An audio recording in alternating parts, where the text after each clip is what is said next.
So game one here, we'll start with the Delver player on the play. 7 cards apiece as we will get started with the match. Something else problematic for Bastecki game one here.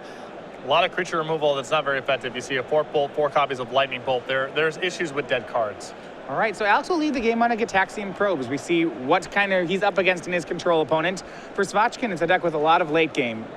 He has 2 copies of Snapcaster Mage, 2 dual lands, a Terminus, a Sensei's Divining Top, and a Force of Will. And this is a hand that is really leaning on Sensei's Divining Top Resolve, and there's going to be some fireworks over this card on the first turn of the game. Alex is going to counter if he can, and don't be surprised to see Shvachkin Force of Will back.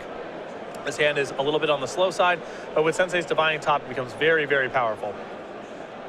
Land from Alex Bastecki, but there's no 1-drop, which has got to be seen as a win for Gabriel. It is possible that he's holding up Spell Pierce, though, in this spot. Remember, deck lists are public.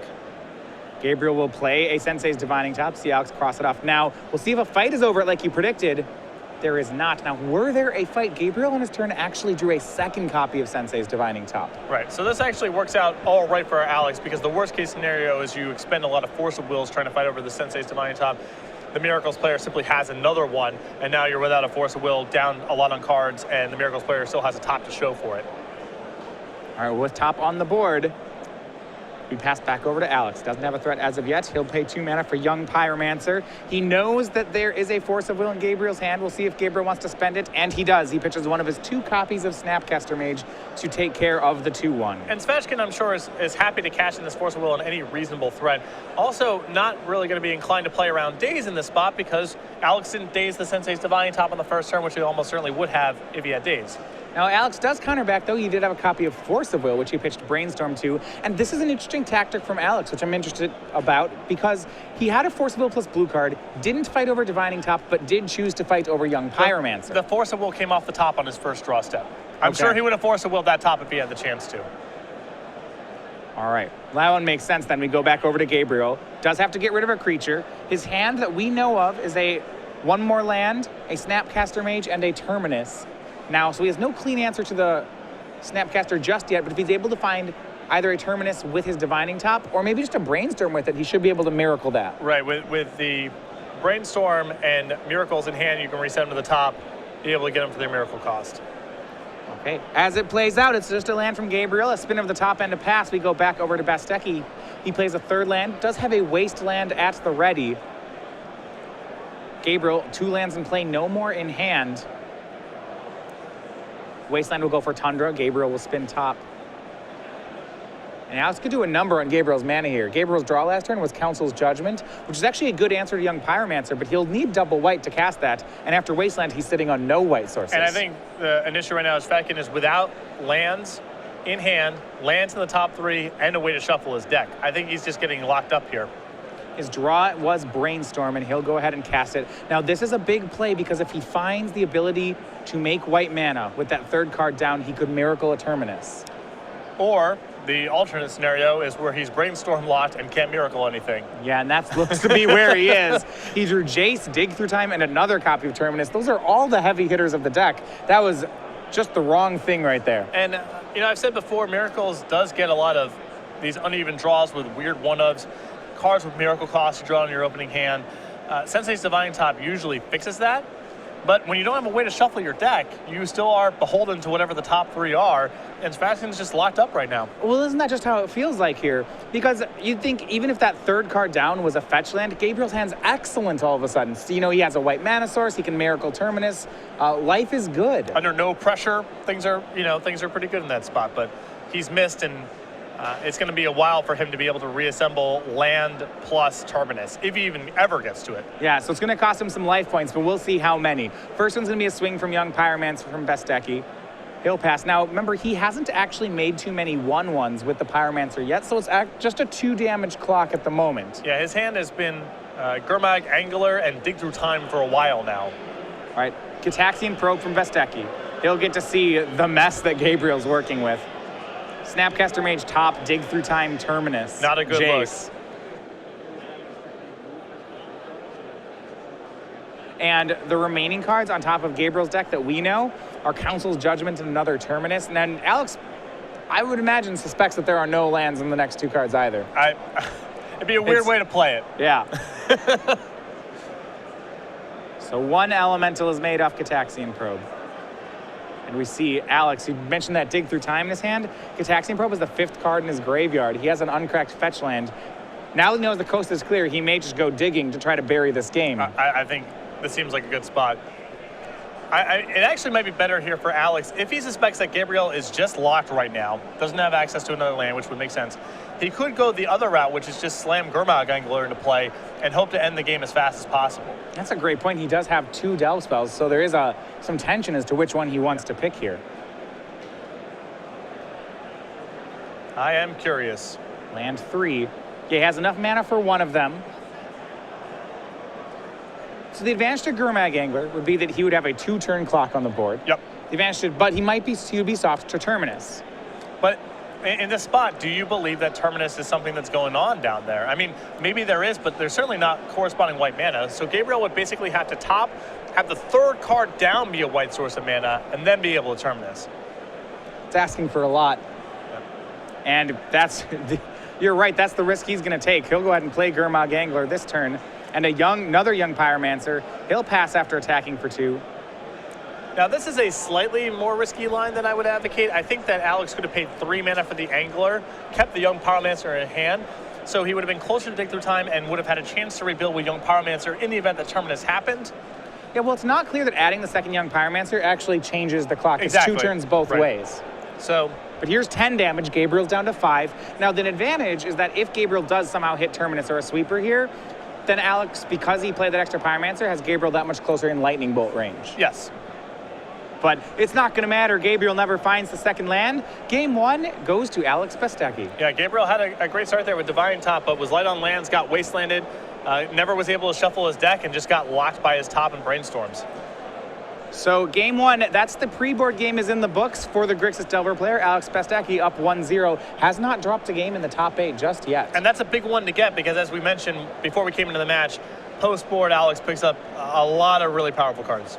All right, so when you talk about those powerful cards, I know he won game 1, but you're saying things will get better after board. What are we talking about? I believe they do. There's a copy of Pithing Needle, a Dread Knight, a Sulfuric Vortex, an Ancient Grudge, a Dismember, 2 Power Blasts, a Elemental Blast, 2 Surgical Extractions, a Vendilion Click, and most notably 4 full playset Cabal Therapy. Therapy alongside Young Pyromancer, great synergy there. On top of that, you can bring in the Vendilion Click and the multiple red blasts here. Pithy Needle, also a great way to fight over Sensei's Divining Top. And that's interesting because the 4 Cabal Therapy package with Young Pyromancer is something that we've been typically seeing in the main deck of these Grixis Delver strategies. But he's playing it out of the sideboard. If you're gunning for the mirror match, I don't think Cabal Therapy is where you want to be. I think the mirror match and other Delver strategies is just playing to the board as efficiently as possible. But you definitely want to have at least 3 copies through the 75 because in the combo matchups and against control decks like Miracles, Cabal Therapy is your best weapon. I mean, when you talk about the mirror match, 5 Delver decks in the top 8, it looks like Alex has made the right decision for this weekend. Oh, for sure. Grixis Delver and other Delver decks all over the place, and I would have wanted the therapies in the board. Okay, so he has 3 great counter spells, 4 Cabal Therapies, maybe even things like Vendilion Click or Sulfuric Vortex in the matchup. That's a lot of different angles to attack. He has discard, he has problematic permanence, he has counter magic. What's Gabriel going to be able to do on his side? Aethersworn Candace, 2 copies of Monastery Mentor, 2 Blood Moon, 2 Rest in Peace, 2 Flusterstorm, 2 Pyroblast, a Wear Tear, 2 copies of Vendilion Click, a Venser Saper Savant. 2 copies of Blood Moon is those are the most dangerous cards that Shvachkin's bringing to the table for this matchup. It's a lock. No basic lands in this list. Yes, there's Deathrite Shaman. Alex can also get ahead on the board, but if Blood Moon resolves with the board clean, it's over. I think that Gabriel may want to consider bringing in Rest in Peace for this matchup as well.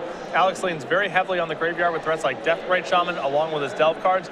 It's a little bit more narrow than it is against a Teamer Delver where they have threats like Nimble Mongoose and Tarmogoyf. Yeah. It's at least worth considering.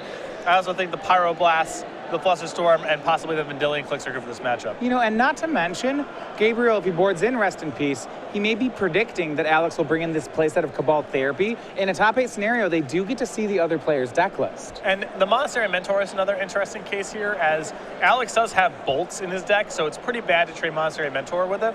But there is a guessing game now. If Alex doesn't have a removal spell, Monastery Mentor can easily win the game on its own, just like Young Pyromancer can. But if Alex is able to trade Lightning Bolts for Monastery Mentors, that's bad news on Gabriel's side of the table. I think Gabriel will probably bring them in. The swing issue here is that he can establish Counterbalance plus Sensei's Divining Top. That locks out all of Alex's removal for it, and then Monastery Mentor can run rampant. Yeah, so it seems like rather than having creature-based win conditions, the way you're saying post-board is that Gabriel is going to be leaning on his enchantments as lock pieces, whether it's a Counterbalance plus top or whether it's a Blood Moon. Gabriel needs to survive until he can establish one of these pseudo-locks and then kind of win at his own pace. Or just wear the game out in Counterbalance style with good removal spells and Snapcaster Mages for good value and so forth, and eventually get to something like a Large Entreat. But I do believe that his lock pieces in this matchup are very, very powerful. Blood Moon is another lock piece that he gets access to, and Monastery Mentor is a card I think he wants to strongly consider. Now, can he still go on that Snapcaster Mage plan you talked about if he wants to go toward Rest in Peace? No, and I think that Rest in Peace is, on the balance, unlikely to come in.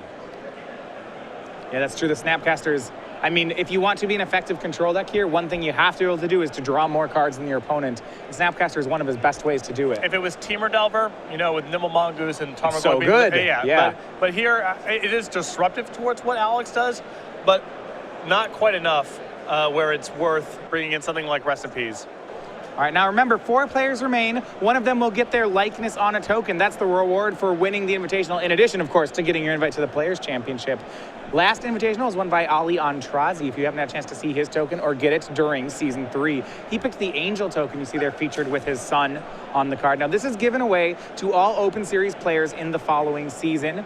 So show up to one of the Invitationals to get the one that will be produced after this event. Also, any Premier IQ 5K players will receive the token. And if you can't make it to any of those events, any order from StarCityGames.com of at least $5 will have one of these tokens shipped with it. And remember, limited time only. One of these 4 players is about to have a token. So if you want to get your hands on the Ali Antrazi Angel token, either sign up for one of our large events as soon as possible or place an order from StarCityGames.com today.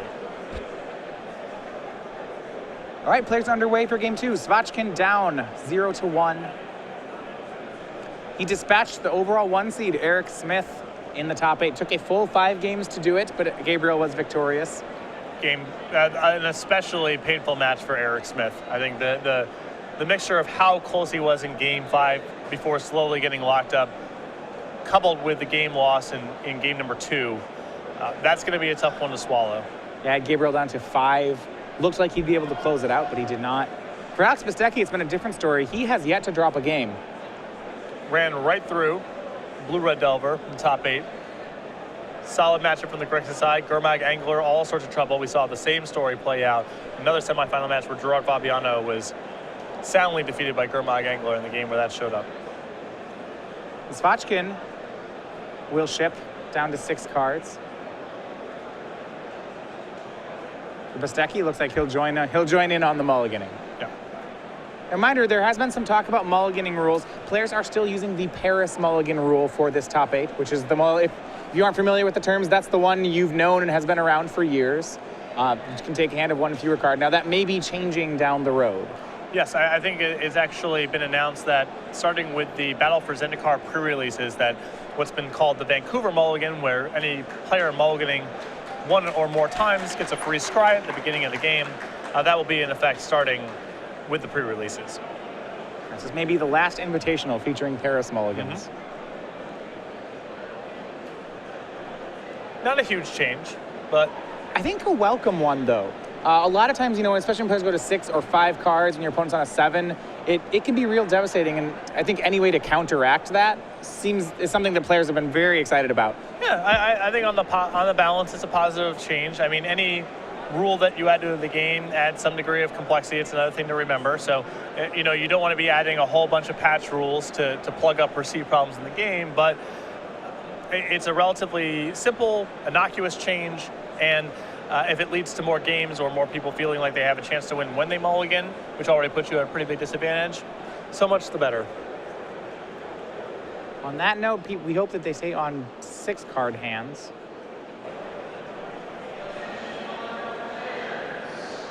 Last game we saw Gabriel with a very reasonable keep. 2 lands and a Sensei's Divining Top, along with Force of Will to stop anything. He just was not able to find more lands. He had a lot of redraws at them. The problem was only exacerbated when Alex wastelanded away his only white source. It's an issue. The deck really wants to be drawing fetch lands to enable as much shoveling as possible. That game, I believe Gabriel was on Tundra and Volcanic Island, never found a fetch land, and when his initial Divining Top activations didn't yield what he was looking for, he was just stuck with them. All right, both players are keeping, so we are a go for game 2. Gabriel will start with a Ponder. And to this degree, a lot of times you'll see Miracles players aggressively search basic lands to really prevent what happened to game 1. Yes, especially since Gabriel is going to be on a Blood Moon plan as well. He wants to make sure that he can still function underneath the Blood Moon. That combined with Wasteland, I think that Gabriel is really going to prioritize getting as many basics in play as possible. Ponder still on the stack. A shuffle was off the fetch land.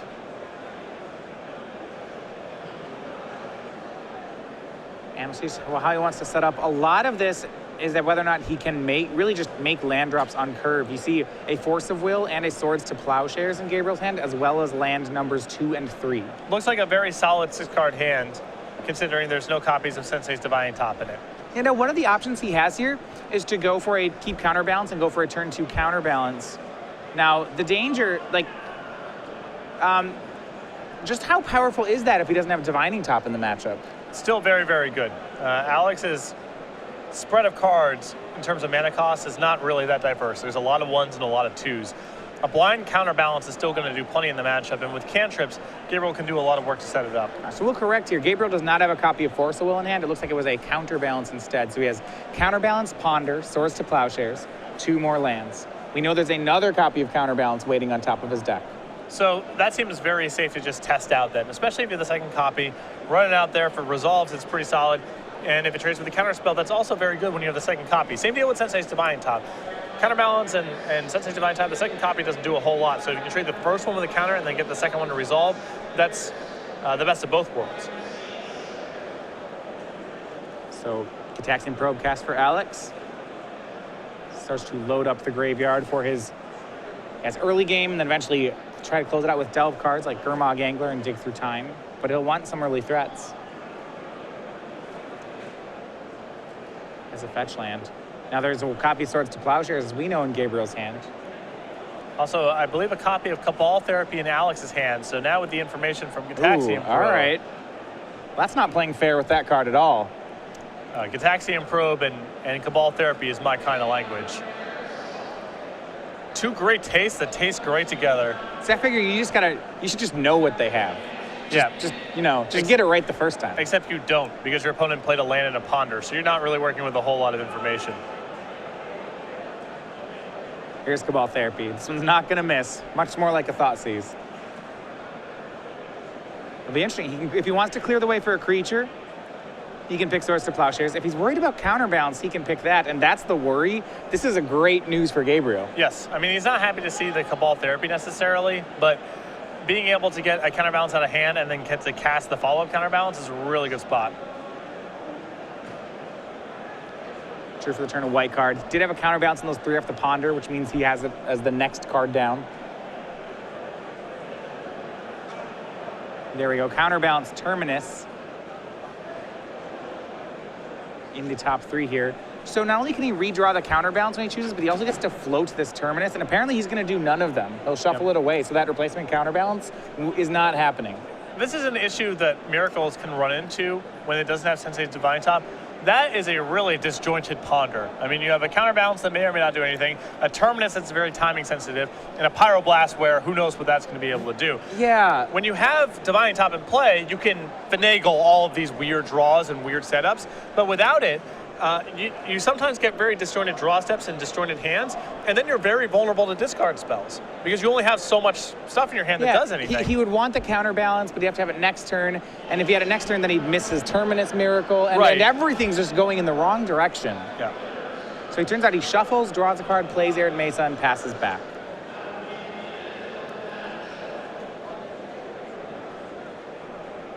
Still does have that copy of Swords to Plowshares in his hand. So go to Bastecki. Will he present a threat? Still has a Cabal Therapy in the graveyard.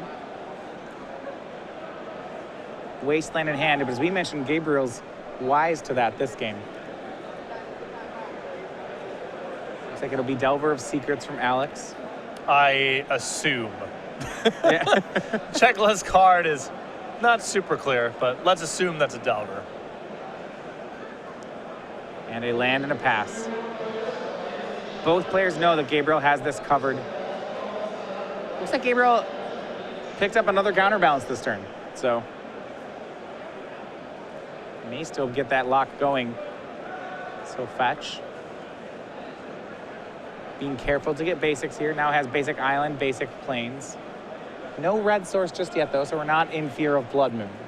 Although, you know, I don't know how much it's worth playing around the Wasteland at this point once you already have the Tundra.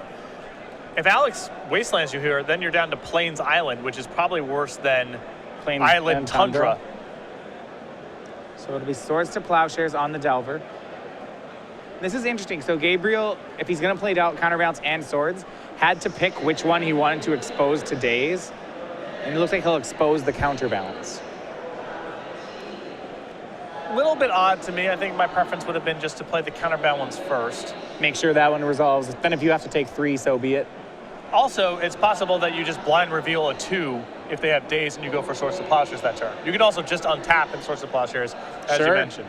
In any case, no Daze and it's in. Yeah, he gets to have both his spells. So the Delver of Secrets is exiled. Counterbalance is in play. Gabriel at a healthy 18. He doesn't have the top yet, but this is still where he wants to be. Yep, got another answer for a creature in hand, a threat to go along with it, counterbalance. Good setup so far. Let's go back to Alex. He's drawn a copy of Young Pyromancer. Has another threat, but now all his threats will have to sneak by this enchantment.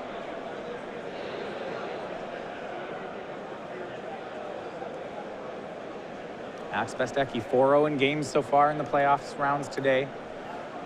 This may be his toughest game yet. Definitely shaping out to be a lot harder than game 1. Not that Alex's position is bad by any stretch, but... Yeah, I mean, Gabriel, that counterbalance is... Its ability to counter a 2-drop is low. It could happen. As long as Gabriel doesn't have a Divining Top going, we're still playing a lot of Magic. Yeah.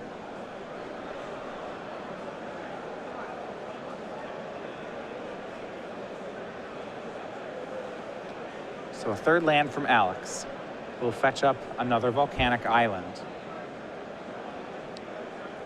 Remember, we're just fighting against those lock pieces, whether it was counterbalance plus Divining Top or whether it was Blood Moon. Those are the ways that Gabriel can close out the game. Here's Young Pyromancer. A blind flip doesn't work. No, it's Entreat the Angels. That's 3. It does mean that next turn Gabriel can miracle it for X equals 1 if you'd like. This is a lot of information for Alex to work with, though, because he has Wasteland in hand. So now if he Wastelands Gabriel off the white mana, then it's no go. Yeah, then we got a dead draw.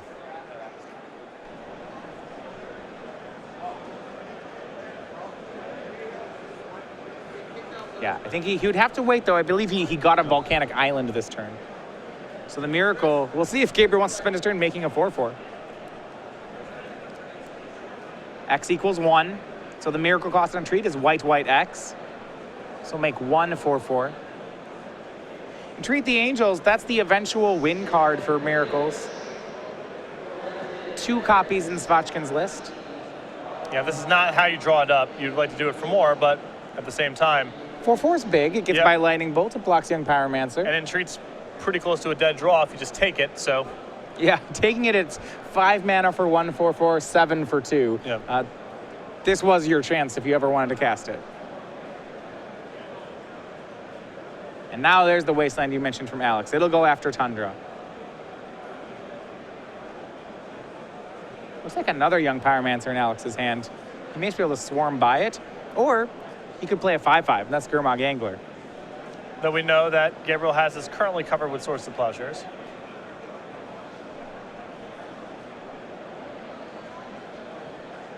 Yeah, swords will be what he needs to have. No real way to blind counter that. Gabriel with no 7s in his deck. All right, those Swords to Plowshares, Monastery Mentor in Gabriel's hand. Also, it's just drawn Blood Moon, and that'll be great. Could establish a lock pretty easily. He's, without a third land and without red mana, but it doesn't take much of a board advantage for Gabriel to lock the game up if he's able to resolve a Blood Moon. All right, here's a Swords to Plowshares and Gurmag Angler. Alex will gain 5, but then Gabriel will take 4 of those points right back as he actually starts to attack with the Angel token. Pretty aggressive line to play. I think with the power that's in Shvachkin's hand, I would have been inclined to hang back on defense. Yeah, now he also has to realize that there might be some limited lifespan on that Blood Moon if he doesn't find the land soon. Remember, there's still a Cabal Therapy hiding in Alex's graveyard. Now, Alex doesn't know what's in Gabriel's hand, so naming Blood Moon would be a low probability event, but he's still got to be aware of it. Here's a second Young Pyromancer from Alex, and he'll just pass the turn. Or rather, tries to counter it. Ponder doesn't work. Right, and I think that what Alex is trying to set up this turn is resolve Deathrite Shaman, flash back to Therapy, make a bunch of tokens, and then get the ball rolling. He can't take that line of play now with a 1 casting cost card on top of the deck, so he might just have to hang tight for now. Yeah, and I like how Alex used a 2-mana spell as a test spell, so we could see what Gabriel's top card was. 2 mana is a lot safer because Gabriel's deck is much lighter on 2s than it is on 1. Yeah, at 1 mana you look at Ponder, Brainstorm, Sensei's Divine Top, Source of Plowshares. It's a lot of the spells. Yeah, there's about 20 cards in the deck that can counter it. But at 2, not so much. You're looking at other copies of Counterbalance, the 1 copy of Counterspell, some Snapcaster Mages, that's about it. Yeah. So here's a Ponder from Gabriel.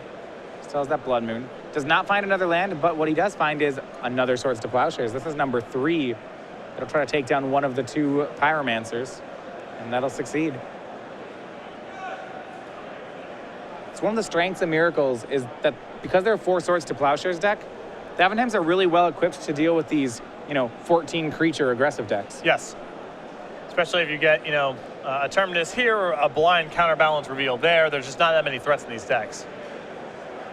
Swing with the Angel, and life totals are 16 to 15 now in favor of the Miracles player. But still, Shvachkin having the issue where he's stuck on lands, just 2 of them.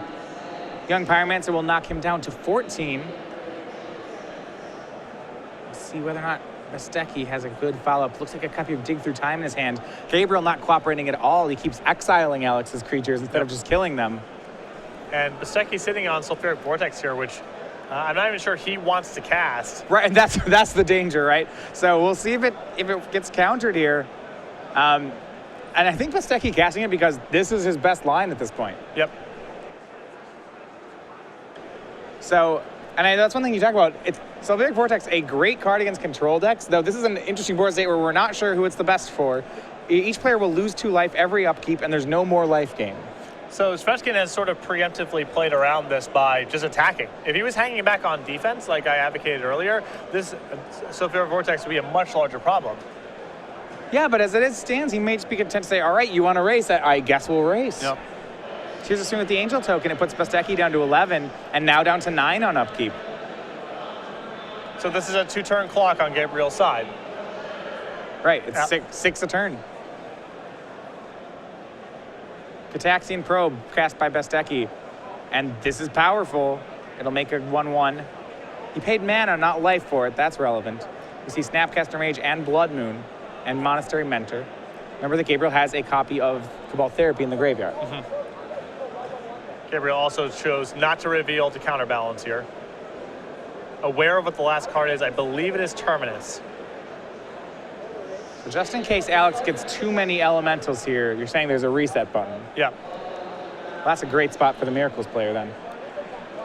The issue is he kind of has to reset right now. He can't take the draw because then the Terminus is off the table. And resetting might be really rough here because there's a vortex. The vortex matters, There's a vortex in play. So Alex will try to flash back Cabal Therapy. In response, Shvachkin is going to make Snapcaster Mage. So now with that knowledge, Alex goes ahead and takes the Monastery Mentor from Gabriel's hand, leaving him with Blood Moon, casts a Deathrite Shaman, and passes. It's a lot of action from Bastecki. Yep. 2 damage puts Gabriel down to 10. That said, though, it's 10 to 9. If this is a Terminus, I feel like he still flips it. He'll win if nothing happens. Well, he's actually got a little bit of an edge here as Alex is going to fall to 7, so there's going to be a 3-point gap. Right. So here's Terminus. That'll be miracled by Gabriel. Now, if he was going to make this Terminus play, playing out Snapcaster Mage seems like something you wouldn't want to do. Or maybe was it the Deathrite Shaman that pushed him over the edge to make the decision? No, I think that if I was in Gabriel's spot there, I would have just allowed the therapy to resolve. Now there's a lot of pressure on Alex to find another threat card as soon as possible. Well, he has to. His own Vortex will kill him first. You see he goes to 7 on his upkeep. Now he'll cast Ponder. Gurmag Angler is one of the cards in that top 3, but he's, as we mentioned before, Gabriel exiling cards, putting cards in the bottom of the deck. They're not in the graveyard. And there's also a question of, are there any burn spells left in Alex's deck?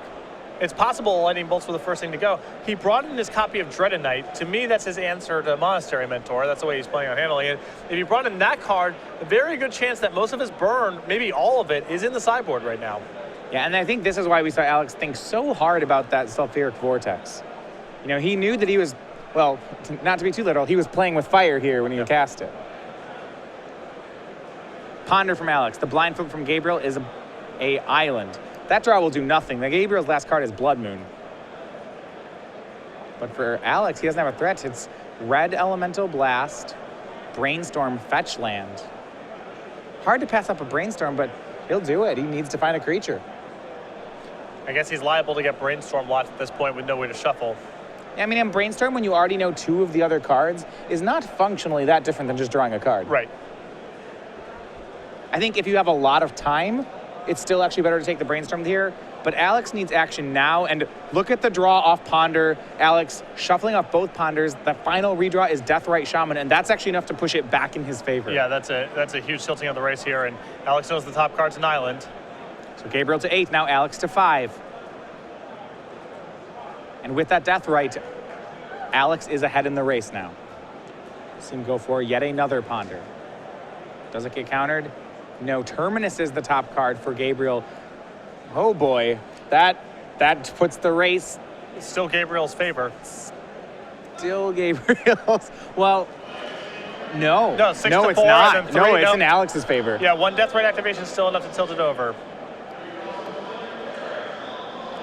Remember, nothing like Swords to Plowshares to muck up this math. Players cannot gain life while Sulfuric Vortex is in play. And with that to mention, does Gabriel actually have a way to get the Vortex off the table? If he's behind on the race, that's got to be his play. He's got a Wear Tear that he may have brought in. He has a Venser he may have brought in. But he has 1 copy of Council's Judgment. Which he doesn't have double white for. I mean, there's some ways to get it off the table, but not that many, and a lot of them aren't enabled right now. Yeah, and we know that Terminus is his top card, so he may just be drawing dead at this point. I suppose he could draw a Dig Through Time and get multiple cards at once. Well, you know, he can take the hit from Deathrite Shaman. He can cast the Terminus. He can draw Wear Tear, if that's in his deck. And, okay, we're still playing. He's in bad shape, but it's not the end of the world. Gabriel goes to 4. He'll cast Terminus. Deathrite Shaman will exile card from Gabriel's graveyard. That will put him to a very relevant 4 life. Yes. So Alex goes to 3. Gabriel will go to 2. Alex goes to 1. Gabriel goes to exactly 0. Exactly. So he'll need something that changes the equation. He needs to get the Sulfuric Vortex off the table. The other option would be to get damage, but the only other creature he has left in his deck, I guess he could put a Snapcaster Mage into play, attack for 2. We're looking at things like this. But it's Alex Bastecki who has Dig Through Time, not Gabriel. Gabriel tries to blind counter that dig, but he finds Ponder. Ponder's a lot of draws at it next turn. If Gabriel's got the answer, if Gabriel has answers in his deck, Ponder's one of his better draws. Well, one of those cards Gabriel dug into is Lightning Bolt. There's a Volcanic Island in his hand. Now, the top card of Gabriel's deck's Ponder, though. Right, that's not game. That's not game. If Alex put those both on the table, we'll see if he revealed it or cast it. That will be the judge's call. Yeah, that is not lethal. We know there's a Ponder on top of Gabriel's deck right now. Yeah, and we understand his excitement. Yeah. It's a weird spot because Alex put the Bolt and a Volcanic on the table. Right. He flips the Bolt up the dig and says, and my last card in hand is Volcanic. Now, that does not necessarily mean he tried to cast it. Right. So it really depends on, this is a spot where it depends on what was said, and the judge will rule on this one. And it looks like Alex gets to keep the cards in his hand. He didn't actually announce the spell being cast. So he'll pass back. Gabriel will go to 2. And now, what very well could happen is the moment Gabriel casts this Ponder, Alex will try to kill him. There we go. All right, Ponder. Alex goes for the win. Is it a 1? It is. It's Pyroblast. We're still playing. Top cards, and it's Oh, wear wow. tear. Okay. Gabriel Shvachkin. You play on. I mean, we don't know what Alex's leftovers were off of that dig-through time. And you know, if you're Alex, that he decides he doesn't shuffle. Here's wear tear, or rather just tear, but that'll take care of the enchantment, and it's gone. Gabriel still alive. Now, if you want to make that play, does it matter whether he made it during Alex's up after Alex took the 2 damage? I don't know if some weird mixture. There's a spell pierce hanging out in the list. Although I think Gabriel probably could have set the Pyroblast on top of the deck to avoid that. And 3 versus 1 is really significant because Alex has fetch lands, he has Force of Will. So Gabriel's Snapcaster Mages. Yep. So pass back. Gabriel put an island on top of that, which means his top card is that Red Blast. It'll counter any 1 mana spell from Alex. Once he draws it, it'll counter any blue spell. Here's a 1 mana spell. That's Cabal Therapy. That's not going to work, though. Gabriel has that Pyroblast again. Gabriel may have just turned this around. And remember, that Blood Moon is lurking over there in Gabriel's hand. He can't cast it, but it's not quite a lot because Lightning Bolt is still alive. Yeah. But if Gabriel can get that into play, Alex has very few castable cards left in the deck. Delver of Secrets for Alex. Does it get countered? No. But he can't do that. He doesn't have red mana. His top card, though, was a fetch land, so he can get red mana. Yeah. So he's okay. He's right that he has the answer for it. Just not right now. Right. There's Arid Mesa. Gabriel down to 1. He cannot crack another fetch. He does not play a basic mountain. He does play 2 copies of Volcanic Island. There's one of them. But this Arid Mesa is a huge draw. You can kill the Delver this turn, and then the stage is set for Blood Moon the next turn. There's the Pyroblast. Does it take down the 1/1? I believe Alex has a Spell Pierce, but that won't do anything here. Not to mention, when Gabriel goes for Blood Moon, Alex will actually have 5 mana. Yeah, it's set up pretty well here for Gabriel. And Vendilion Click on end step for Alex. Is there a 3 on top? No, it's Volcanic Island. His last card's Blood Moon. No, Alex won't take that. And game 2 to Alex Bastecki. 1 turn away from getting Blood Mooned out. Vendilion Click finds a way, and he is up 2 games to 0. Yeah, Gabriel was right at the door of locking out Alex there. I mean, he was right there. Yeah, when he found the wear tear, you thought, wait, there's a chance. So to go back there, I was not a big fan of Alex's timing on the Lightning Bolt. Yeah, and I think Alex wasn't either, too. I think because of the way that Alex was playing the game there, he was sort of peppering Gabriel with low-impact spells along the way to see what was on top of the deck with counterbalance and then play accordingly. I think in that spot, Alex wants to cast the Lightning Bolt when he's made an informational spell and sees the top card and knows the coast is clear, or in response to Sensei's Divining Top when the Bolt's about to get locked out. So what you say is, instead of, when he goes for it in response to Ponder, he is telling Gabriel, you just have to blind flip a 1. But I mean, that can happen. So you're saying is maybe, say Alex a couple turns down the road draws a Young Pyromancer and then plays Young Pyromancer or something where he gets to see Gabriel's top card and says, oh, hey, your top card's not a 1. Then I'll kill you. Exactly. The game's likely to go on for a very long time in that spot. And Alex is going to have other spots for an informational spell, see the top card, see if the coast is clear for Lightning Bolt. Yeah, and actually, if that's his plan, he doesn't even care about the Blood Moon.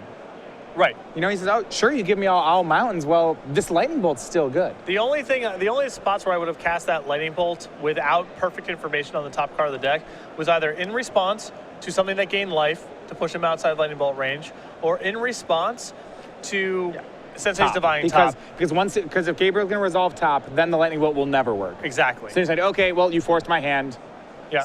So casting it in response to a cantrip's not bad, but only if it's a top. I think that Alex could have waited for a better spot with more information than the one he took, and he almost got locked out of that game. It was very, very close. Certainly was close, but Vendilion Click carries it on. So 2 games to 0. Alex knocking on the door for the finals of our Invitational. We go back to the sideboard. Now that we know what the players have done, so Dread of Night and Sulfuric Vortex have both actually come in on Alex's side, as well as the Red Blast, the Cabal Therapies, and let's not forget one of Vendilion Click. And now I got to question whether or not Gabriel is going to stay on this Monastery Mentor plan. Alex's answers to it are 1 mana spells. Lightning Bolts and Dread of Night, and I suppose the Fork Bolt as well. So when they're all 1 mana, it's conceivable Gabriel can go ahead and lock him out of the game with top plus counterbalance. But Alex has demonstrated that he's leaving in some answers for Monastery Mentor. And if I was in Gabriel's position, I would start to question the card. If he's going to leave in Bolt, maybe you're better to start getting that card out of your deck. Well, the players shuffle for game 3. This is a best of 5, remember. So Gabriel is going to need to reverse sweep this series if he wants to win it. One thing we're going to talk about, though, this is as we reach the end of summer, is the Star City Games Summer Series. These feature your favorite critters from SCG game nights. Also, for our summer sales, we are doing all August long a new sale every day starting at 11 a.m. This is the one we are doing today. This is 15% off selective promo basic lands. You see there, arena lands, the full art judge promos, a lot of, and we talked recently, if you watched PAX yesterday, full art land's going to be everywhere. You can pick up some great ones here. Yes, absolutely. You see some full art judges foils, arena foils, some foreign language cards as well. 15% off promo basic lands every day, 11 a.m. Eastern. New sale on the website. Make sure to go to starcitygames.com every day. Check out what's up for sale. Let's go back. So Shvachkin, as I said before, we're going to need the next 3 games. And these games haven't felt that bad for him. He got that early counterbalance. A lot of things really went Gabriel's way. 3 copies of Swords to Plowshares. He did not have... Gabriel was very close to winning that game. Make no mistake about it. But he didn't have Sensei's Divine Top. And Alex had Cabal Therapy. And I think in a lot of those games, Gabriel is going to struggle to get much going because he has a lot of disjointed draw steps. And Alex's discard really magnifies the weird cards that appear in Gabriel's hand from time to time. I guess where he has been punished, games 1 and 2, is in the land department. He has been stuck on 2 lands, either because his deck wouldn't give him a third or because, well, Alex has been wastelanding him, as he would do. But, that spot where he gets up to 4 mana, starts getting to cast cantrips and play reactionary spells, it's been an either-or thing for him. Right. He has not had these smooth, elegant draws of top into counterbalance into some removal spells with the mana being clean, and he couldn't cast his Pyroblaster Blood Moon for a very long time in that game. Right, when he had the top game 1, it was costing him his turn to use its ability. See, Alex there, I've noticed with each of his draws, he deals out a face. When he was on 6 last game, it lost a tooth, but I'm wondering what happens when he goes to 5 cards. It's going to look pretty bad. Well, you start losing your ability to even make faces once you run out of cards, I do like it if it slowly became a frowny face as he went into lower on cards. It'd be very expressive. Mm-hmm.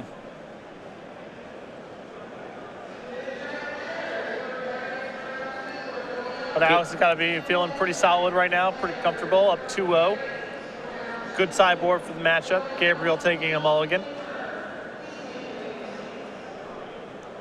Now, mulliganing, while not preferred, is something pretty manageable for Miracles. If they can get that lockdown, they certainly create enough card advantage to not mind that they're missing one. That is true, and that is certainly true game 1. I think it becomes much less the case here post-board when Alex is attacking him with the discard spells. 6 cards for Gabriel. And we have a game. He'll be keeping. Starts on a Ponder.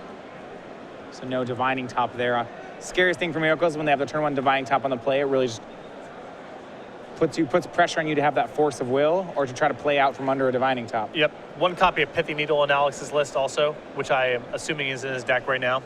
So he's got that answer as well. But turn 1 top against Chris's colors, no threat of Crozan Grip.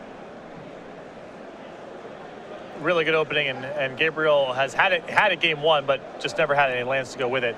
Never found it in game 2. Same strategy as game 2. Gabriel's going to lead off on basics and a Ponder to just try to set up here. Looks like, unlike his previous 2 games, Gabriel does not have any shortage of lands this time around. Yeah. Looks like a fine 6-card hand, but again, no copy of Sensei's Divining Top. Top 3 cards are Fetch Land and 2 more Ponders. Gabriel will accept that. So he'll Ponder into Ponder and pass. Looks like 2 lands, Brainstorm, and a Red Blast in his hand.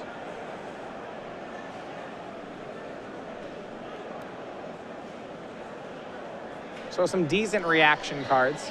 Yep. He's soft to things like Young Pyromancer, though, or maybe some well-timed discard. Yeah, but although Alex also has to be careful on his side of the table as well, as Blood Moon, as we know, is going to be a lock if he has no board. So Alex is not going to be that aggressive tapping out for threats here if he doesn't have an answer to Blood Moon or information that it's not going to be cast. So see what Alex has here. Last game, he was able to do a number on Gabriel's Mulligan by having Gitaxian Probe into Cabal Therapy. This time it'll just be a Delver of Secrets. So rather than going with the Disruption plan, he'll try to get a clock down. Gabriel's, we know, does have the answer to this. He does have a Red Blast in his hand. And you see a fetch here. If for a red source, he may want to play a Daze Proof Red Blast. He has no other removal for this creature. Yeah, he doesn't want to start taking these hits. Very important for him to keep his life total as high as possible because he wants to be in a position where if he's able to stick Blood Moon, but Alex has a board, he has the cushion to answer. He has an opportunity to draw out, find Terminus, Swords of Plowshares, what have you. So to set up that sort of game plan, Gabriel has to be conscious of his life total. Yeah, Miracles is not a deck with huge amounts of life gain to undo damage. Yeah. And there it is, Pyroblast, the Fet with the mana up. He'll pass, and you see this conservative play. So Gabriel actually, with a Ponder in hand and a Ponder on top of the deck, opts not to cast it here. Mainly because if he knows he's drawing Ponder, he's going to draw a card he likes, and there's no rush to find anything. Yep. Trying to avoid getting dazed. Look at Alex's hand, he's got a lot of action. Cabal Therapy, Pithing Needle, Gurmag Angler, Wasteland. Great options for him. You prefer not to wasteland when you're behind on lands and have no board, but the feeling here might be, I need to keep Gabriel off Blood Moon. And this is kind of a nice way to do it here. The Cabal Therapy gives you some information about whether or not it's safe to wasteland. All right, he'll cast Cabal Therapy. Before he names a card, Gabriel will brainstorm here. He finds Swords to Plowshares and Divining Top. He doesn't want any of those being taken, so he'll put them back on top of the deck. The only hit Alex could have is if he names Ponder. You sort of want to, it's a weird thing. You sort of want to name a 4 of, but not one of the tier 1 4-ofs because you know those are hidden. Right, so Ponder's not a terrible card to name here. I don't think he named it. He went with Counterbalance also here. reasonable. Yeah. Not one of the marquee cards in this spot, but something that there's 4 copies of. And let's assume if Gabriel had a Counterbalance, he could have made a turn 2 Counterbalance, but Red Blast Pass might be a preferable play, so it is perfectly reasonable that Gabriel would have had Counterbalance in his hand and hadn't cast it yet. That's I think naming Counterbalance there is totally reasonable. Is it so good that if he had a Counterbalance, it would have been hidden? No, not necessarily. And here's one of the hidden cards. Sensei's Divining Top for Gabriel. He has a Plains up. Alex will be at the ready with an answer, though. He has a Pithing Needle in hand. Yep, his 1 of in the sideboard, very good to have here. Yeah, and what I like about the play is even if Gabriel draws a card in response, because he doesn't have a fetch land, he'll redraw the Divining Top, and it will still be a dead card. Yeah. The real feel-bad play is when you needle away a top, and then they draw a card and shuffle it away, and then, well, you still got 2 for 1. Yep. Now, Gabriel is still better served doing this because it's the same thing from a card standpoint, and there's the possibility somewhere down the line he can brainstorm and shuffle the top away. Yeah, I mean, Needle still named Divining Top. I mean, it'll end in the same place, right? Gabriel just drew his next turn's card today. Yeah. It's all the same, but Gabriel is better served having the top in his hand than in play. Exactly. So redraws the top. Here's a Ponder from Gabriel. And I do like where this is going for Gabriel. Alex has not landed a threat. Ponder will shuffle. And Gabriel had an opportunity there to take Counterbalance and completely went away from it. It was not a very good Ponder. It was 2 lands and Counterbalance. And Gabriel did not hesitate to shuffle that away.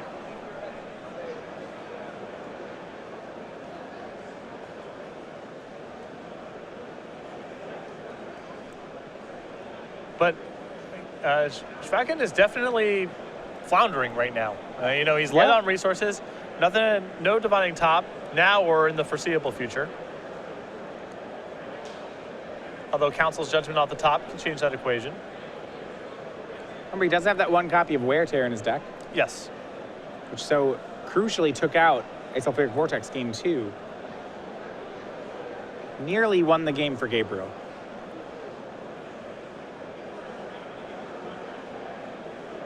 Now we're back. Gabriel makes a third land, passes the turn. Will Alex make an end step play? He will. It's an end step brainstorm. Yeah, Alex's hand is a little jammed up right now with Vendilion Click alongside Dig Through Time. So normally you want to draw, then brainstorm, give yourself the most looks at it, but Alex could really use double blue on time next turn for either Vendilion Click or Dig Through Time. So he's willing to sacrifice a little inefficiency with the brainstorm to give himself the best chance of having double blue to do something very productive next turn. And on top of that, because he has both Gurmag Angler and Dig Through Time, I think he just wants to put cards in the graveyard at a reasonable clip. Yes. Several motives. The draw for the turn was Deathrite Shaman. Alex will lead on a Gitaxian Probe. Remember, there is a Cabal Therapy in the graveyard.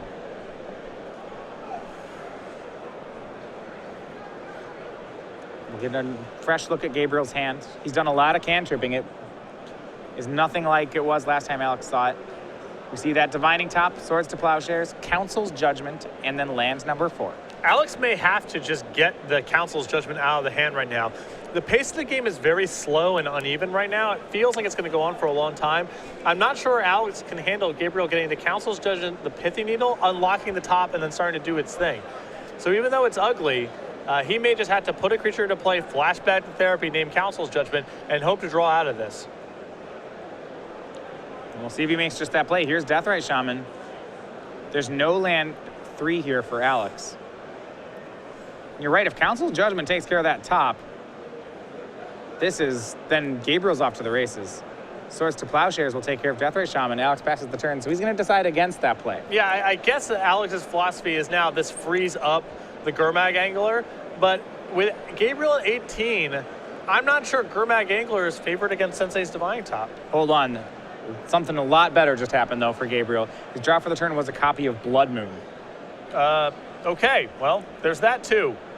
We can just do that. And Alex, on Wasteland Underground Sea, that will take care of his that will block it out. Ring the bell. This one's done. There's not enough burn in Gabriel and Alex's deck to burn him out from 16. Does he have any red cards? Any Monastery Swift Spears? He has Young Pyromancers. Young Pyromancer. Very few spells. I mean, he can play out from here. Does mean Gabriel will never be able to cast Council's Judgment. Seems like a small price to pay. Yeah, I can't cast Council's Judgment. You can't cast nearly anything. And, you know, Alex has got to be concerned. You see the writing on the wall there when Gabriel doesn't fetch for a white source? Yeah. It's like, oh, uh-oh. And yeah, here's Blood Moon. Draw from Alex. Yeah, he drew a red card. Great. Awesome. There is no answer to Blood Moon in his deck.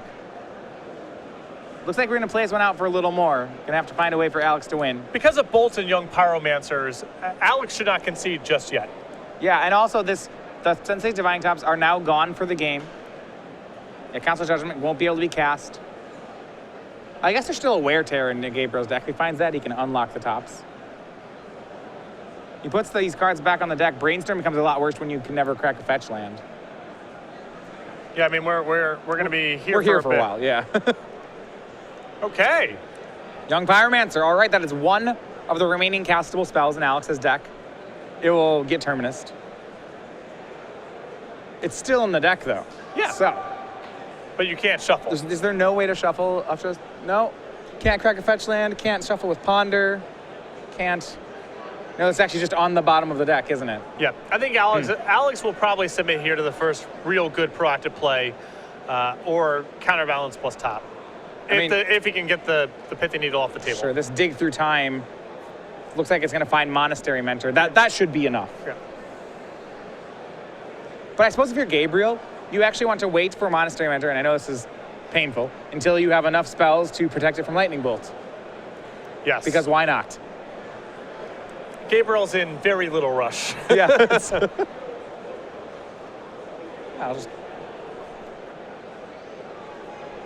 The players continue to trade some lands for a while. Draw was Terminus. And he'll risk it. This could be bolted, but it's Monastery Mentor from Gabriel. Pass. Draw from Alex. It's Gurmag Angler. No Lightning Bolt. Only red card in his hand is a Pyroblast. And now I think we're at the point of no return.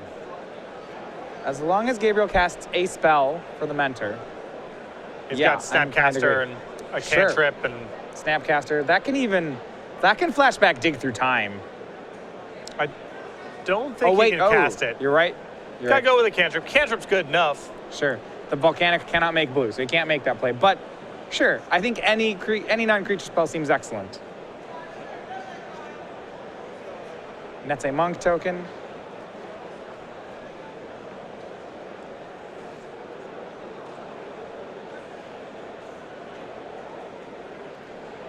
And Monastery Mentor for 3. That will start the clock. 3 creatures in play. Alex would have to get a lot of tokens off a Young Pyromancer to stop this. Young Pyromancer that he hasn't drawn yet. And Gabriel may be the first player to take a game off Alex Bastecki, and that's going to be thanks to the copies of Blood Moon he's boarded in. Yeah, I mean, he's picked up a Pyroblast here. He can use to take care of Snapcaster Mage if he's feeling so inclined. Sure. And he will. Looks like he has another Red Blast effect in his hand. Uses the Wasteland to do it. Yep.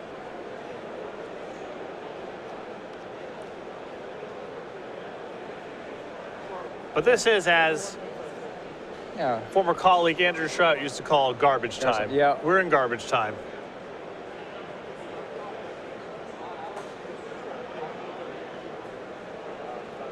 No, you're on the court. You're down by 8. Just There's 20 seconds left. You're gonna let's foul him. Let's bring him to the line again. We're just trying to have no one get hurt. That's all. Yep. That's all we're trying to accomplish right now.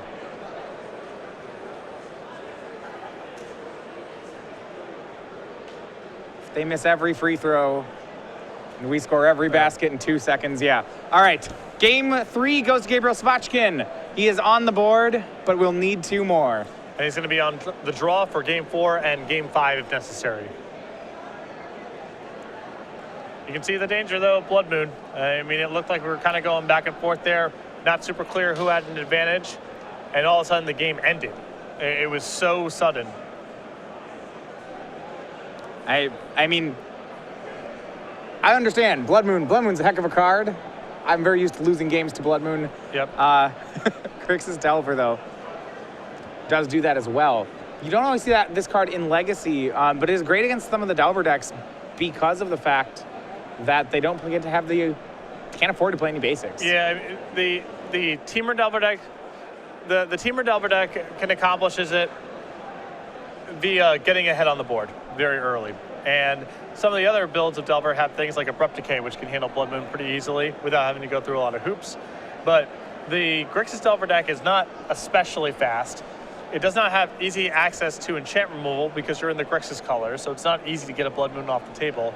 And you don't really have much in the way of workarounds. You can have Deathrite Shaman, and that can give you some mana in some spots. You can get ahead on the board, but the deck's not as good at getting ahead on the board as some of the other builds of Delver, and so it's a pretty big liability for the deck. And it seems like these mana issues have just been compounding both the players. You know, games 1 and 2, Gabriel couldn't get off the ground with lands, and actually the last game, Alex had a lot of really powerful cards in his hand and some great interaction, but with just Wasteland and an Underground Sea, it didn't seem like he was ever able to really get that velocity going that he needed. Yeah, he had Dig Through Time and he had Vendilion Click, which were a couple cards he was kind of desperate to get to, but he was stuck on Underground Sea, pressed Wasteland. He had a couple of red cards in his hand because he didn't have any copies of Volcanic Island in play, so he couldn't facilitate those. So yeah, he did run into some mana troubles, but that is a function of playing these 3-color Delver decks alongside Wastelands is that's not that uncommon. I mean, the mana fixing is very good. You have fetch lands and the original duel, so in most games it's going to work just fine. But especially your draws involving Wasteland,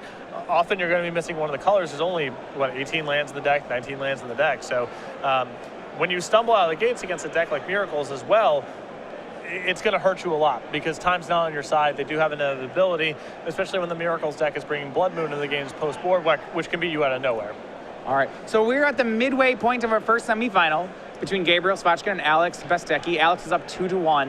Currently, while we do that though, we want to talk a little about some big Magic news that happened yesterday. This was at PAX. They announced a lot of the Battle for Zendikar set. So first of all, we got to see some great spoilers from the set. Got to hear about some amazing foil lands that are coming out over the course of this next half year. You and Cedric got to talk about that. I want to go to more of the constructed part, though. We did see that while there are no fetch lands in the set proper, there's a new cycle of duels, and it looks to be really powerful. These are dual lands that, if you control two or more lands, they come into play untapped. Basic lands. Two more basic lands, they come into play untapped. And what's more relevant about them is that they have both basic land types on them. So the lands are worse than Bridge Reverse, Thicket, and Sea Crone Coast. The fast lands, right? The fast lands in the event that you aren't playing with a lot of basics. But there's some benefits here. One, if you have a lot of basics, they are, very close to the same thing. But the really significant thing is they count as the land types. They can be fetched via Windswept Heath and Friends.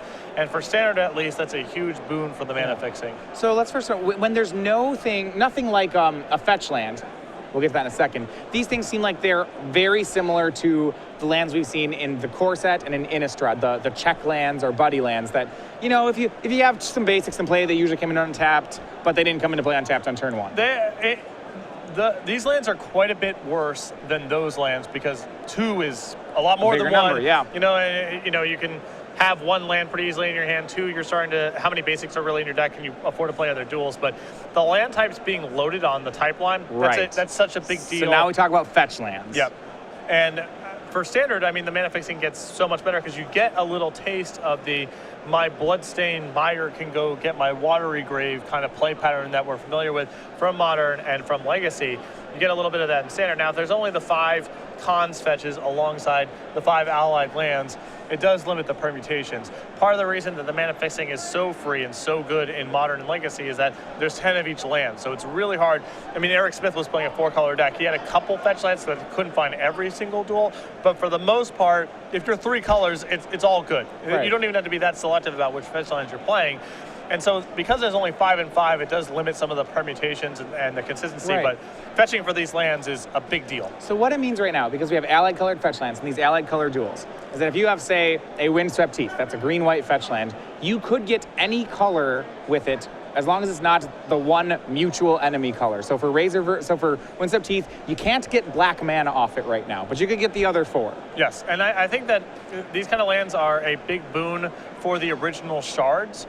Because, if you look at, say, let's look at Bant Heroic and Standard, for example, you don't have one of the comes into play tap tri-lands that you get with the cons cycles. And, your fetch lands are only doing so much in terms of mana fixing when you have sensitivity for all the colors. You need white, green, and blue often. And even though Flooded Strand and Windswept Heath do a lot to help that, at the end of the day, you only get a forest or a plains or an island with it. And we watch Bant Heroic all the time where it's missing colors and mana. Now with these in the mix, your Flooded Strand, Windswept Heath, some basics, and these dual lands filling out, the mana becomes so much more reliable. So I think for, decks like Bant and Jund, the mana gets so much better with these 5 allied lands alongside the 5 fetches and Constar Care. It means I can play a lot more fetch lands in my deck. We've seen even, in these Bant Heroic decks, they have Windswept Heath and Flooded Strand, but it's not always 8 fetch lands in the deck because you didn't actually have that many things you could fetch up. You can't fetch a temple, you can't fetch a mana confluence. But with these cards, would you expect to see just larger numbers of fetch lands in these decks? I think so. So I think the mana basis that you're going to start to see for the cons 3-color cycles, right. You have your tri-lands and you have your 1 fetch land alongside, and you get one of these dual lands as well. So Windswept Heath for Abzan. Yes, and you have the Apocalypse M15/Magic Origins dual land. Landmore Wastes, Caves of Koilos. Battlefield Forge, and so on. For your shards 3-color pairings, you get 2 sets of fetch lands plus 8 potentially of these duels. That's a lot to fill out your mana fixing. The mana bases are going to start looking quite a bit different from each other. They were kind of homogenized because there's 10 temples, so you just find the temples to mix and match. But now I think there's going to be a pretty interesting divide in the 3-color decks where we see 2 sets of fetches along 2 sets of these for the shards, and for the wedges you see your 1 dual land, your 1 fetch land, and your M15 Magic Origins Apocalypse Pain land filling out the roster. This is really interesting. So when you told me the Abzan mana base, Sandstep Citadels, Caves, Landmore Wastes, and then Windswept Heaths, that sounds a lot like what I'm already playing in my Abzan deck. But then when you told me what the Bant deck gets to play, it sounds like Bant might just have better mana than Abzan in a lot of ways. It's at least close. It depends a lot on, how sensitive are you for colors on certain turns. Also, drawing these lands early on in the game there is a big cost. I mean, Yeah, they're coming to play tapped. When you're imagining the scenarios involving fetching for these on the first turn, they look really, really good. But you just draw this on turn 2, and you have another non-basic land in your hand, so you can't fill the basic land requirement for this, et cetera, et cetera. It doesn't scry when it comes into play. There's going to be moments where these lands represent a pretty big cost, but in terms of consistency for 3-color decks, particularly shards that didn't have access to the same level of mana fixing as, decks like Mardu and Abzan, right. I think these lands are going to be a huge boon, and I think there's going to be modern implications as well. You were mentioning for decks like Scapeshift, you think these lands are potentially very powerful. Right, and so the question we'll touch on this shortly here is that in Modern, do you play these in addition to some shock lands? I don't think you can cut all your steam vents, for example, but maybe some of them. But yeah, the one I'm really interested in is, Scapeshift in a lot of ways, for example, is a blue-green deck that just has to play 10 mountains in it. So you have your stomping grounds, those things were great, but you'd have to start playing some basic mountains. There were some cards you really didn't want, I'm very excited to have all my mountains make a reasonable color of mana now. Exactly. I mean, playing with cheap green cards and Cryptic Command with basic mountains in your deck, you can see how a lot of losses get kind of priced in. So having another set of stomping grounds, even if they're not quite as good as stomping grounds for that deck, does increase quite a bit of consistency. All right, well, we're going to head back to the match. This is game number 4 between Alex Bastecki and Gabriel Shvachkin. Alex will be on the play here. He dropped game 3. It was his first loss of the top 8. As we are underway here, Grix is getting to be on the play. He has not been on the play since game 1. Yeah, but he gets it for 4, and if necessary, for 5. So get the fetch off this turn, and you see he'll start with the Dread of Night out of his sideboard. You said this was a concession to Monastery Mentor. It does look very strange in the matchup. Well, this card alongside the bolts that Alex also showed, to me, like I said, if I was in Gabriel's spot, I would really start to question whether or not Monastery Mentor in the deck. And now seeing the Dread of Night as well, if I'm Gabriel, I'm not touching that card for game 5 if it happens. Yeah, I mean, that's the only thing this really affects. It actually is, okay, so Angels are 3/3s, I suppose, but that's all it does. Ponder on Shvachkin's side. It's been his leadoff play for the last couple of games.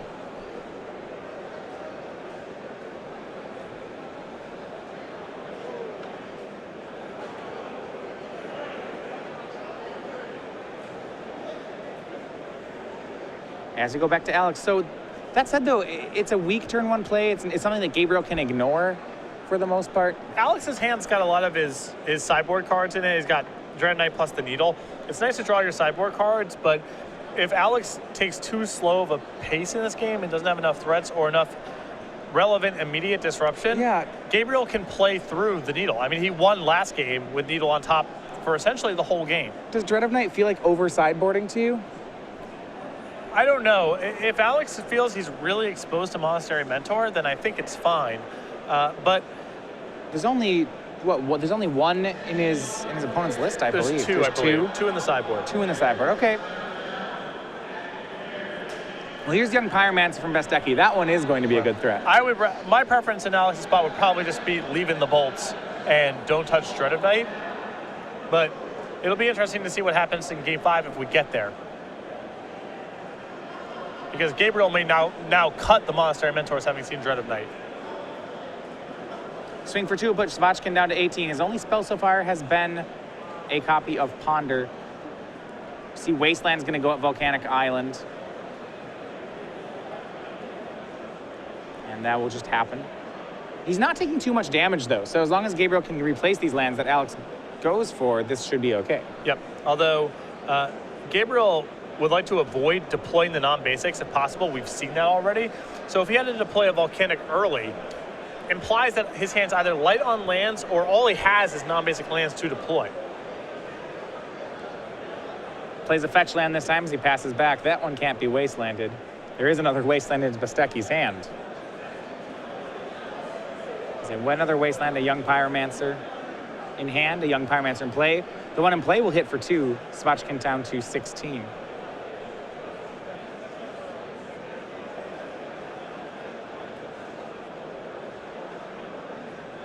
And it'll be Deathrite Shaman from Alex. He is being tentative with these threats here. He doesn't want to get hit too hard by a Terminus. Well, Gabriel's opening thus far has been really suspicious. He hasn't been doing much of anything for the first couple of turns.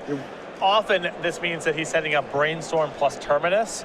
And so Alex wants to put enough on the table to force the issue and also apply a lot of pressure in the event that there's just something wrong with Gabriel's hand, while leaving himself some things left over in the event that Gabriel is setting up a terminus. See, Alex, he does play that third land. It's a wasteland, but Gabriel's just going to get basics. Doesn't want that to happen to him. Brainstorm will be cast by Gabriel. And I love this play from Alex. Not only does it increase the clock and allows him to use the Pyroblast, it means that if Gabriel is trying to set up Brainstorm into Terminus, that cuts that off right away, and you can't cut it off by countering the Terminus because it's a white spell. That's exactly what I was trying to do, too. On Gabriel's side, he plays the third land. You saw him go for Monastery Mentor and then remember that Dread of Night in play. It's pretty bad right now. You know, I don't know if Dread of Night represents over sideboarding or what, but it is great in this spot. Yeah, Monastery Mentor is a 1/1 with prowess, and that's it.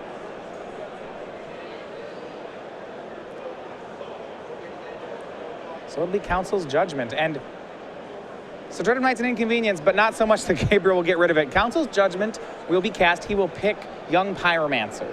And I think that Alex is pretty stoked about this, as it allows him to redeploy the other Young Pyromancer in his hand. Also, this is an opportunity to wasteland the Tundra, keep up the pressure, keep disrupting Gabriel. Yeah, but he'll do that just on end step. Go ahead and fire the Wasteland at the Tundra. Not the best operations. Typically, you want to, you know, do it on your. Just draw. Maybe and see you what need happens, the mana, but you probably don't.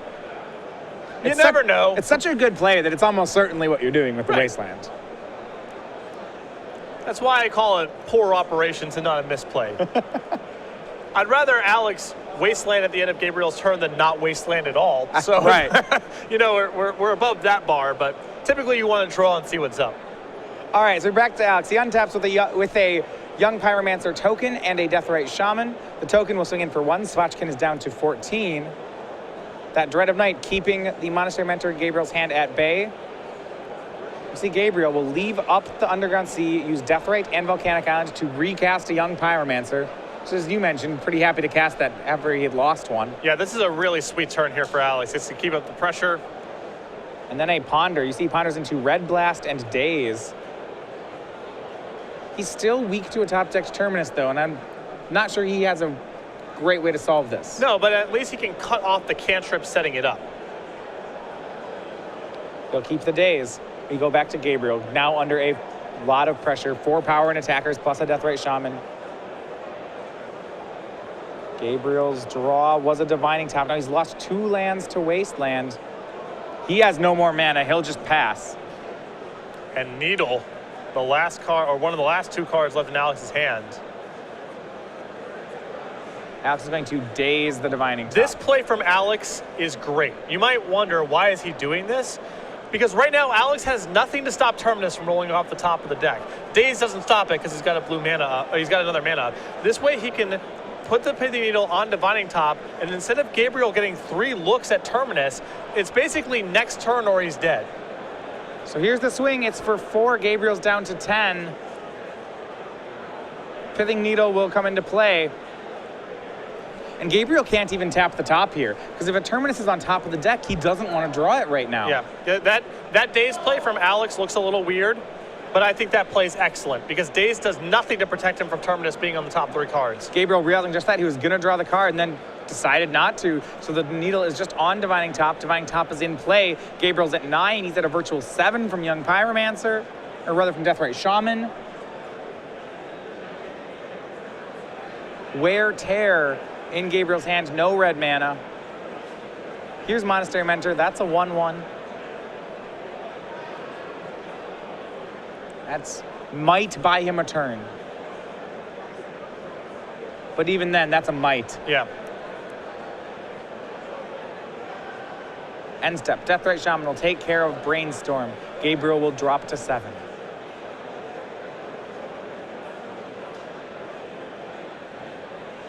Young Pyromancer, 3 elementals in play. Here comes a Brainstorm from Alex.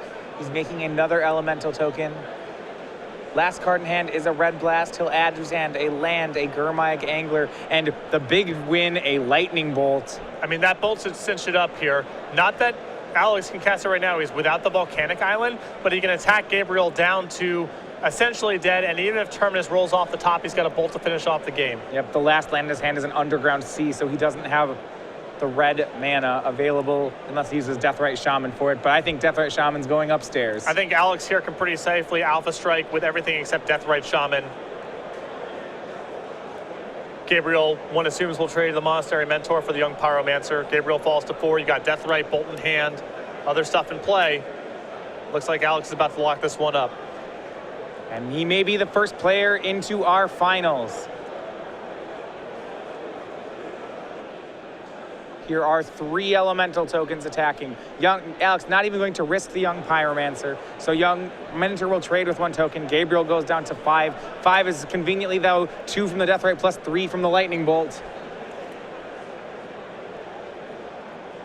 It's got to be Terminus to not be dead on board, and I think Alex has got Terminus covered as well. We go back to Gabriel. The top card, is it a Terminus? That's not even going to play. It's not a Terminus. It's a Swords to Plowshares. That's good, but it will not be enough. Gabriel trying to stay alive here. Is not going to be able to do it. And so there you have Alex Bastecki, Grixis Delver, 3 games to 1, defeats Gabriel Shvachkin. He moves into the finals and is 1 win away from our Invitational Championship and the Players Championship. Very well navigated match there. And you know, you saw in the sideboard games, the Cabal Therapy, the Pithy Needle came up as well. Miracles gets some pretty disparate draws, and it's leaning on Sensei's Divine Top, Brainstorm, and so on to clean it up.